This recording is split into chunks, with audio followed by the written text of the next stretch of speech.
where all was supposed to be right, where all was supposed to be okay. We was together. I still remember there was about to be a fight on a basketball court between two teams, and everybody got off the bleachers and was like, no, chill. Like, you're going to ruin the whole day because of this? We playing. We out here, and we chilling. This is what that day was.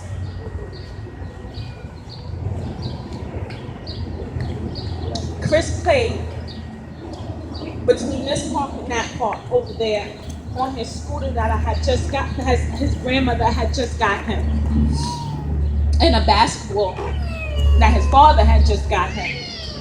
And throughout the day, he continued to play from this park to that park with all the little kids that was out here that day. Because there were many. There was so many people out here that day. And to this, it's still unreal 2 years later that I am here because my 4-year-old was shot and killed in this park right here. Tell them the truth. That's right.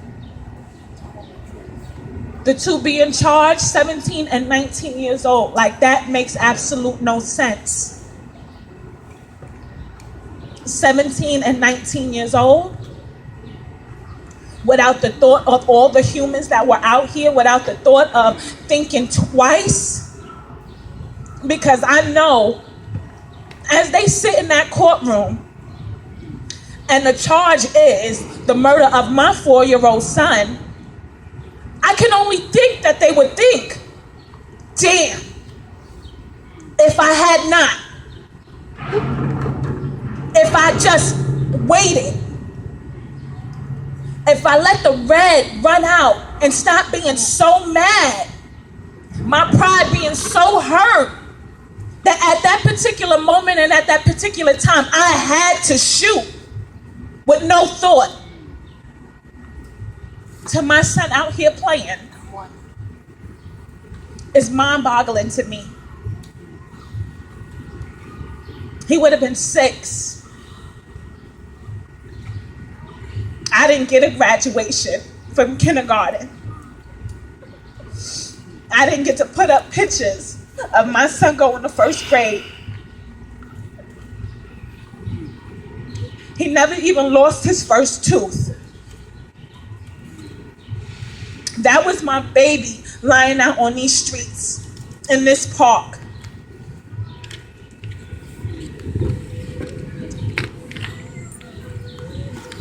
You can't begin to understand how I even feel standing here. I'm here.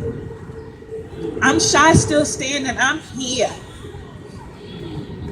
But all the pain that I am feeling as I stand here and talk to you guys is tremendous. And I hope that no one ever, not even my enemies, ever have to feel the pain that I'm feeling right now. Because there's no turning back. This pain will live with me for the rest of my life. My son was taken from me when I was 27 years old. For the rest of my life, I have to deal with this.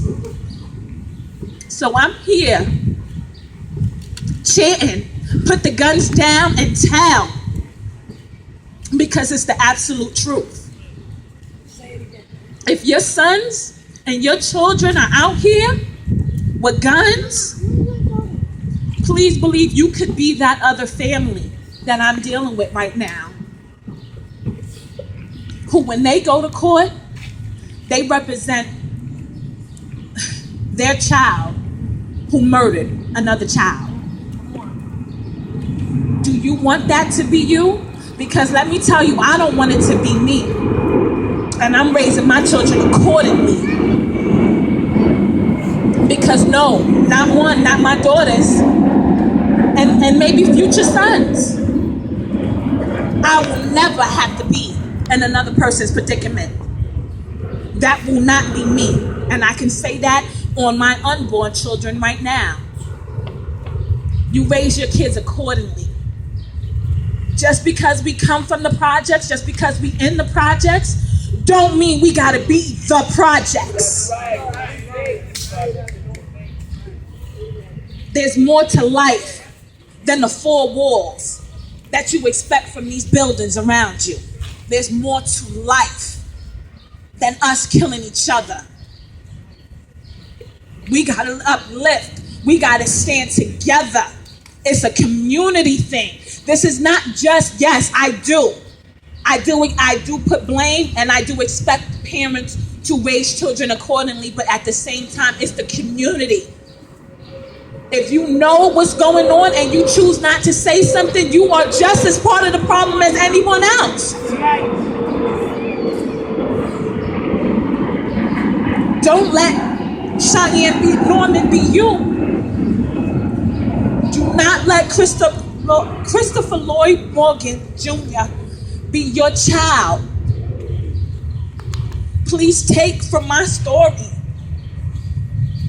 Take from my story, because it can go all ages. It's not just the teenagers. It's not the adults. You can show your kids and tell your kids about my story and put it in them that this is what happens.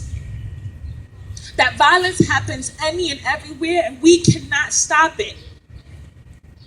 But we can help to stop it. Amen. We can help to stop it. And if you tell your children early about guns, I won't have another 17-year-old and 19-year-old taking another 4-year-old out just because. Because at the end of the day, it is just a because to me. I didn't know these people. I still don't know these people. But why my son? No one else. Your intended target, if that was the case, was not shot that night. My son was. We got to do better. And if a 4-year-old's death in this park right here doesn't show you, as Forest Houses, that we have to do better, let me tell you, I'll be back. I will be back. I have an anniversary every year for the rest of my life. I will be back. You will not silence me. Thank you, Aisha. Everybody who's out here today, you don't even understand how many different organizations I have out here with me right now. All in support of my son and me and my family. So again, I want to thank everybody who came out today. We're going to have a prayer service over the site because I just think it's right. This is where I found my son. And forever this will be a graveyard to me. I'm sorry to the kids who do play here. I can't. Thank you.